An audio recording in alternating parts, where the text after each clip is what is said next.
আমি কালকে বলছিলাম ওই যে অক্টোবরের শেষের থেকে 31 জানুয়ারি পর্যন্ত 3 মাসের উপরে বাবা কন্টিনিউ ট্রাভেলিং করেছিলেন। 127 পুরো হয়েছিলেন বয়স, 128 বয়স চলছিল তখন বাবার যাত্রা। তো কালকে আমি বলছিলাম বাবা কিভাবে কলকাতায় অনেক ভক্তদেরকে কৃপা করলেন, অনেক ভালো ভালো কথা বললেন।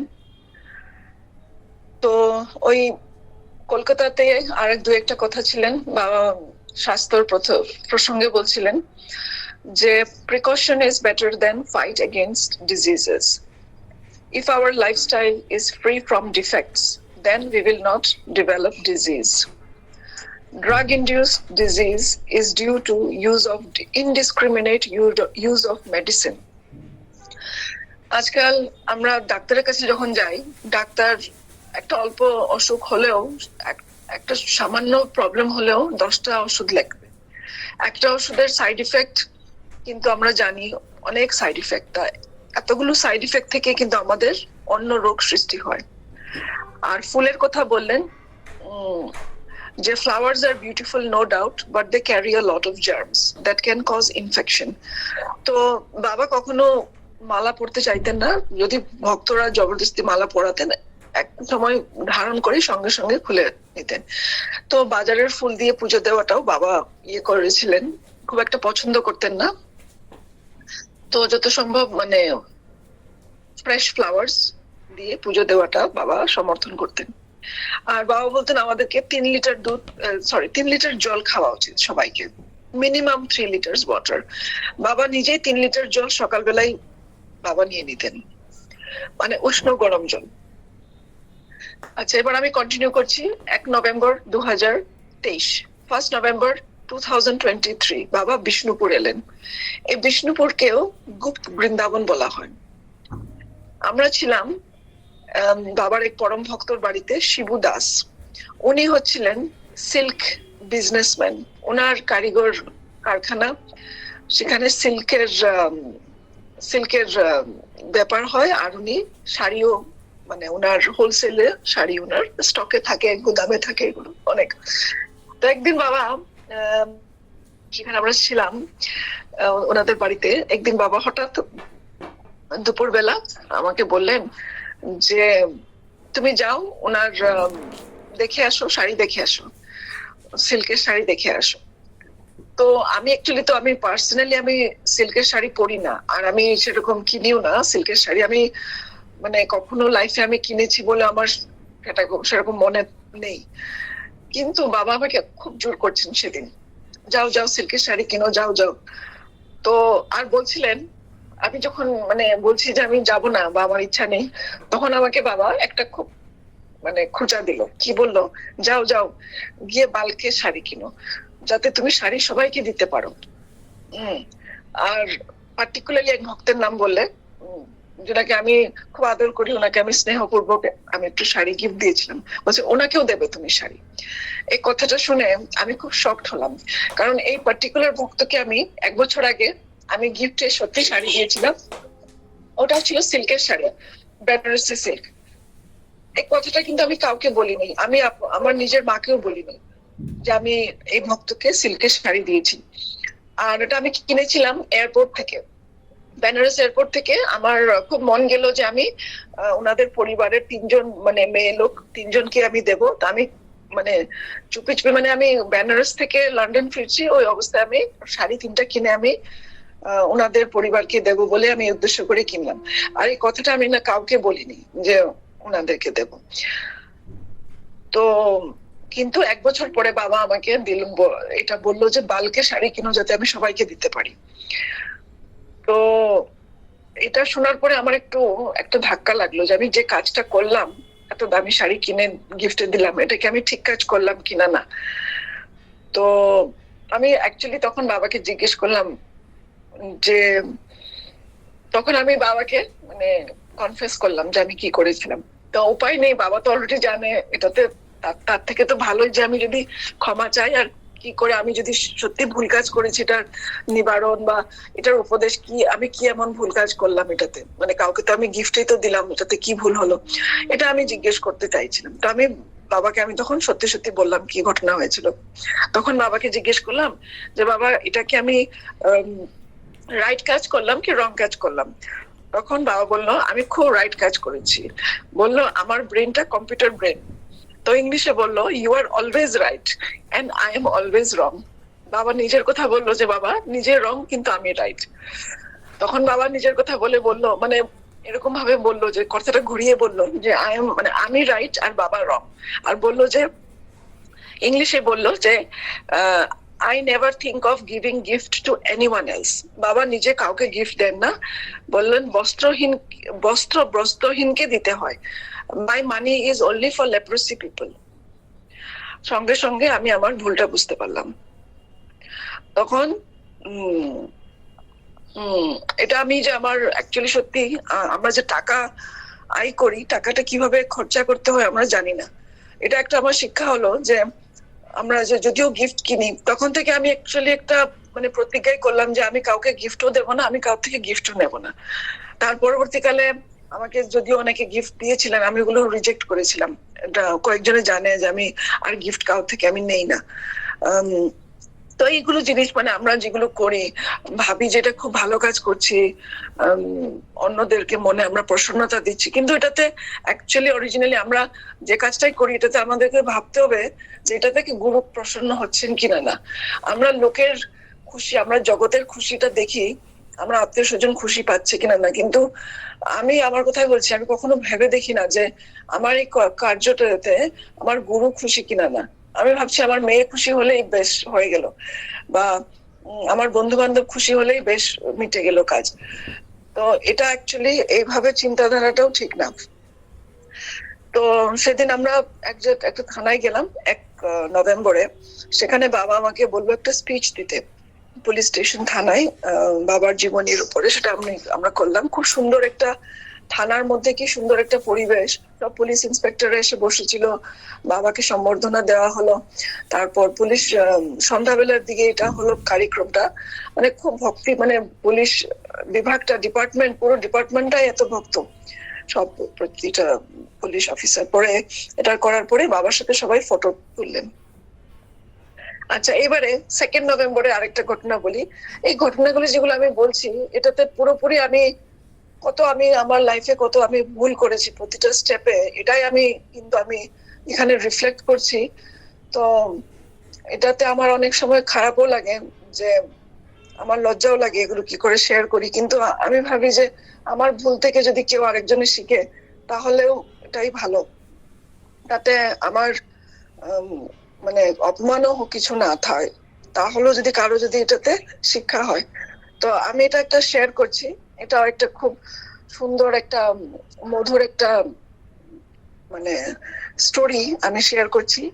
আচ্ছা, আমরা যে বাড়িতে ছিলাম, ভক্তের বাড়ি, ওর একটা 10 বছরের একটা ছেলে ছিল।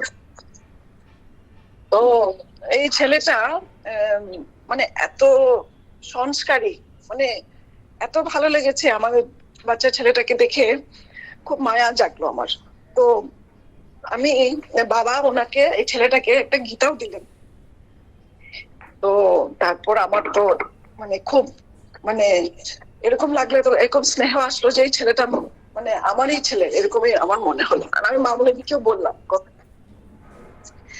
আচ্ছা, তারপর এটাতে সেরে গেল। আমার একটু আকর্ষণ হয়েছে এই ছেলেটার প্রতি, মানে ভাবলাম যে এই ছেলেটা যদি আমারই ছেলে হতো কত ভালো হতো, এরকম ভাবছিলাম। তো যাই হোক, এটা মানে এই ফিলিংটা মিটে গেল, সেদিন হয়ে গেল। কিন্তু আমি মনে মনে কি ভাবছি, আর এই কথাটা কি হচ্ছে, এই কথাটার একটা কনসিকুয়েন্স হয়েছিল, এটা আমি পরে বলবো। তো যাই হোক, এটা পরে বলবো। আর সেদিন যে বাড়িতে আমরা ছিলাম, ওদের বাড়িতে একটা উপরে পুরোনো একটা বাড়ি আছিল, বাড়ির উপর তলায় গোপাল ছিল। তো আমি ওখানে গোপালকে ভোগ দিতাম, খুব সুন্দর প্রাচীন গোপাল ছিল। তো এই যে বিষ্ণুপুর জায়গাটা কিন্তু খুব প্রাচীন জায়গা, ওখানে একটা মন্দির আছে, এটাকে গুপ্ত বৃন্দাবন বলা হয়। আর সেখানে আমরা অন্নপূর্ণা দিদি ছিল, আমি, তারপর আরো অনেক ভক্ত ছিল। আমরা সবাই একটা মন্দির দর্শন করতে গেলাম, সেটা হচ্ছে মদন গোপাল মন্দির, গুপ্ত বৃন্দাবনের। ওখানে গোপাল মন্দিরটা কনস্ট্রাকশন হচ্ছিল। এই মন্দিরটার কিন্তু বিল্ড হয়েছিল 1665-এ, আর খুব প্রাচীন, খুব জাগ্রত মন্দির। আর এই মন্দিরের যেগুলো বিগ্রহ, এগুলোকে আরেক জায়গায় ট্রান্সফার করা হয়েছিল, কারণ এই মন্দিরটাতে কনস্ট্রাকশন হচ্ছিল। তো কনস্ট্রাকশন হচ্ছিল এই মন্দিরের যারা বিগ্রহ, এখানে আপনার শিব মন্দিরও আছে, হনুমান মন্দিরও আছে প্রাঙ্গণে। আর মেইন যেগুলো মন্দিরের যেগুলো বিগ্রহ, গোপাল চারটা, মানে রাধাকৃষ্ণ গৌরনিতাই, এরাকে আরেক জায়গায় ট্রান্সফার করা হয়েছিল, কারণ বিল্ডিংটা কনস্ট্রাকশন হচ্ছিল। তো এটা আমাদের একটা খুব মানে সৌভাগ্য ছিল এই মন্দিরে দর্শন করাটা। আচ্ছা, তারপর এটা হলো পরে, কয়েকদিন পরে, কয়েকদিন পরেই আমি বাবার কাছে বসা ছিলাম। তো বাবা আমাকে বললো, গীতাটা নাও, গীতাটা পড়ো। আমাকে পার্টিকুলারলি জায়গাটা পড়তে বললো, যেখানে লেখা আছে আসক্তি আর বাসনার জন্য মানুষ বারবার জন্ম হয়। আচ্ছা, আমি এখন গীতাতে খুঁজছি কোথায় লেখা আছে। বাবা বলো, খুঁজো তো কোথায় লেখা আছে আসক্তি আর বাসনার জন্য মানুষকে বারবার জন্ম হতে হয় বা জন্ম হচ্ছে। তো আমি খুঁজে পাচ্ছি না। তখন বাবা আমার দিকে তাকিয়ে বললেন, তোমার তো বাসনা রয়ে গেছে, মেয়েকে বিয়ে দিতে হবে, নাতি হবে। তখন আমার একটা ধাক্কা লাগলো যে কি সেন্সে বাবা কথাটা আমাকে বলছে। আচ্ছা, যাই হোক, এটা একটা বাবা আর একটা আমাকে দিল। মানে অ্যাকচুয়ালি এই যে আমরা কাউকে দেখে পছন্দ করি, কিছু একটা আমরা মনে একটা কামনা জাগে, একটা আশা জাগে, একটা বিচার জাগে যে এই জিনিসটা কি ভালো, এটা যদি আমার হতো, বা এই জিনিসটা কত সুন্দর, এটা যদি আমার হতো। এই যে চিন্তাধারাগুলো, এই যে কোনো ধরনের কামনা, এটাই কিন্তু আমাদের জন্ম মৃত্যু চক্করে বারবার আসার কারণ। কিন্তু আমি বাবার সদ্গুরুর সাথে সঙ্গ করার পরেও আমার এই যে আশাগুলো, বাসনাগুলো কিন্তু আমার কন্টিনিউ, মানে আমি বাবার সাথে আছি, কোথায় আমি বাবার সেবা করব, আর বাবার আমি বাবার সঙ্গ করব, গোবিন্দ চিন্তা করব না করে আমি শুধু মানে আমার কথায় ভেবে যাচ্ছি, আমার এটা হলে ভালো হতো, ওটা হলে ভালো। মানে এটা একটা এক্সাম্পল দিয়ে বাবা আমাকে শেখাচ্ছে, মানে আসক্তি আর বাসনার জন্যই মানুষকে বারবার জন্ম হচ্ছে। ঠিক আছে, তো এরপরে আমরা বিষ্ণুপুর ছেড়ে আমরা আসলাম গড়বেতা। গড়বেতাতে বাবা একটা স্পেশাল শিব মন্দিরে গেলেন, যেখানে দ্বাদশ জ্যোতির্লিঙ্গ ছিল। আর সেদিন বাবাকে খুব স্পেশাল সম্বর্ধনা করা হলো। আর আমি দেখলাম সেদিন বাবার জীবনের উপরও একটা আমাকে বললো বলতে, যেটা আমি বললাম। আর একটা বিশেষ সুযোগ পেলাম যে প্রতিটি জ্যোতির্লিঙ্গে জল দেওয়ার। আর সেদিন দেখলাম যে পুষ্প বৃষ্টিও হলো, যে মানে যে মাত্র বাবা মন্দিরে প্রবেশ করলেন তখনই খুব সুন্দর পুষ্প বৃষ্টি হচ্ছিল। তো সেটা আমরা দেখলাম সবাই। আচ্ছা, তারপর ছয় আচ্ছা, তো গড়বেতার দানের এই যে অক্টোবর নভেম্বরের পিরিয়ডে গড়বেতাতে ফেস্টিভ্যাল ছিল। তো বাবা মহিলাদেরকে, গড়বেতার 1300 লোক এসেছিল, বাবা 500 টাকা সবাইকে দিলেন আর 20 টাকা বাচ্চাদেরকে দিলেন। অশোক বসু কাকু এসেছিলেন কলকাতা থেকে, উনি বাবার খুব স্পেশাল ভক্ত। উনাকে দেখা মাত্রে বাবা আমাকে বললেন ওনার ড্রাইভারকে গিয়ে খাবার দাও। তো সেরকম বাবা খুব যত্ন করলেন ওনাকে। আর 7 নভেম্বরে বাবা 10,000 লোককে খাবার দেওয়ার আয়োজন করলেন। আর সেদিন এমন মানে একটা খুব সুন্দর দৃশ্য, মানে কন্টিনিউয়াস লোক এসছেন। এমনকি আমরা ব্যারিকেড দেওয়া হয়েছিল পুরো কম্পাউন্ডে, খুব সুন্দর একটা মানে আয়োজন হয়েছিল, কোনো ভিড় নেই, কোনো হইচই নেই, খুব সুন্দর ভাবে এই অনুষ্ঠানটা হলো। 10,000 লোককে সেবা দেওয়া হলো। তারপর বাবা সেদিন মানে গর্বেটাতে আমাকে হঠাৎ একটা কাহিনী বলল বাবা, যে কাহিনীটা বেনারসের কাহিনী। তো কি ঘটনা হয়েছিল, রামনগরে যখন বাবার জন্ম উৎসব হয়েছিল, আমি যখন এসেছিলাম, তারপরে আমরা রামনগর থেকে যখন আমরা বেনারসে ফিরি, সেদিন বাবা আমাকে বললো তুমি আমার সাথে আসবে না, তুমি 3 ঘন্টা পরে আসো। সেটা শুনে আমি খুব ব্যথা পেলাম যে বাবা কেন আমাকে আলাদাভাবে আসতে বলছেন। আমি জেদ করে বললাম যে না বাবা, আমি তোমার সাথেই যাব 3 ঘন্টা। আমি ভেবেছি হয়তো বাবা আমার সাথে রাগ করে বলছেন। আমি বললাম যে বাবা আমি তোমার সঙ্গে যাব। আচ্ছা, এই ঘটনাটা তো অগস্ট মাসে হয়েছে। এবার গর্বেটাতে এই ঘটনাটা আমাকে আবার বাবা স্মরণ করিয়ে দিচ্ছেন, বলছেন তোমাকে আমি যা কথা বলি, আমি যখন কিছু বলি, বাবা বলল যে কখনো বাবা কোনো কথা লাইটলি বলেন না। যা কিছু বাবা বলেন, বাবা মনের মধ্যে সেটা আগে চিন্তা করেন, আর চিন্তা করে তখন বাবা কাউকে কিছু উপদেশ দেন বা কথা বলেন। আর যখন বাবা কথা বলেন, তারপরে বাবা কিন্তু কি রেসপন্স পাবে সেটাও কিন্তু বাবা জানেন, তবুও বাবা কথাটা বলে। তো এই কথাগুলো বাবা আমাকে বলছে, আমি চিন্তা করছি কি ব্যাপার, আমাকে হঠাৎ এই ঘটনাটা কেন বলছে, কি ব্যাপার। তখন বাবা আমাকে বুঝালো, তোমাকে 3 ঘন্টা পরে আমি এই জন্য আসতে বলছিলাম, কারণ আমরা সবাই রামনগরে আছি, তুমি বেনারসে এসে থাকবে, তুমি আমার গেস্ট, তুমি কোথায় থাকবে, তোমার কাপড় চোপড়, তোমার বিছনার জায়গাটা আমাদেরকে তৈরি করতে হবে, আমাদেরকে, এটা আমাদের ডিউটি, তোমাকে সাফ সুতরা কাপড় দেওয়া, ক্লিন বেডশিট দেওয়া, এগুলো আমাদের ডিউটি। এইগুলো কাজের জন্য আমি 3 ঘন্টা চাইছিলাম যাতে আমি একটু আগে এসে এগুলো ব্যবস্থা করি। কিন্তু আমাকে বাবা বললেন যে আমি ওভার ইন্টেলিজেন্ট, এই জন্য আমি আমার বুদ্ধির প্রয়োগ করলাম, আর বাবার কথাটা আমি শুনলাম না। তখন আমি খুব লজ্জিত হলাম। তার সঙ্গে সঙ্গে আমি ভাবলাম কতটুক বাবা ভক্তদেরকে ভালোবাসলে পরে এত গভীর ভাবে চিন্তা করেন। আর যদিও আমরা দেখি বাবার কথাগুলো অনেক সময় কঠোরের মতনই লাগে, যে বাবা আমাকে নিজের থেকে দূর করছে, বাবা বলছে তুমি পরে আসো, এখন আসবে না, হয়তো বাবা রাগ করেছে। অ্যাকচুয়ালি কখনোই কিন্তু বাবা কারোর প্রতি রাগ থাকেই না, হয় না। তো তখন আমি বুঝলাম বাবার ভালোবাসাটা কতটুকু গভীর, আর বাবা সবাইকে অ্যাকচুয়ালি সমানে ভালোবাসে। যে কথাটা আমাকে বাবা লন্ডনও বলেছিল, যে বাবা সবার প্রতি সমান কৃপা বাবার, এই কথাটা বাবা নিজের মুখে বলা। আচ্ছা, তো এই ঘটনাটা হলো সেদিন, আমি তো খুব লজ্জিত হলাম, এই গর্বটাতে বাবা এগুলো কথা আমাকে বলছেন। আচ্ছা, সেদিন সন্ধ্যাবেলা একটা মেয়ে আসলো, আর মেয়েটা বাবার সামনে বসে বারবার মানে বিকার হচ্ছে ওর, মানে যেটা মানে ও পাগলের মতন বেহোশ হয়ে যাচ্ছে, মানে ইংলিশে বলি এটা আমরা ডিসোসিয়েশন। আর মেয়েটা বলছে ও মেয়েটা কৃষ্ণ, নিজেকে কৃষ্ণ বলছে, আর মূর্ছিত হয়ে যাচ্ছে বাবার সামনে বসে বসে।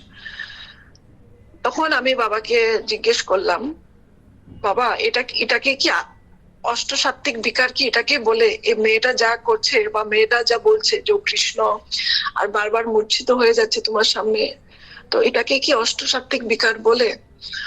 তখন বাবা বলল না, এটা হচ্ছে হ্যালুসিনেশন আর ডিলিউশন, আর অষ্টসাত্ত্বিক বিকার পাওয়া এত সহজ না। এটা বললেন আমাকে, বললেন জপ করতে করতে আমাদের মনটা শুদ্ধ হবে, চিন্তাধারা সুন্দর হবে। তো ঠিক আছে, আজকে এই পর্যন্তই থাকুক, আমি কালকে আবার বলবো গর্বেটার আর একটু লীলা, সেগুলো আমি শেয়ার করব। কোনো ভুল ত্রুটি আপনারা নিজ গুণে আমাকে ক্ষমা করে দেবেন। প্রণাম। ওম বঞ্চকল্পতরুভ্যশ্চ কৃপা সিন্ধু প্রভৃতি পতিতানাং পাবনেভ্যো বৈষ্ণবেভ্যো নমো নমঃ।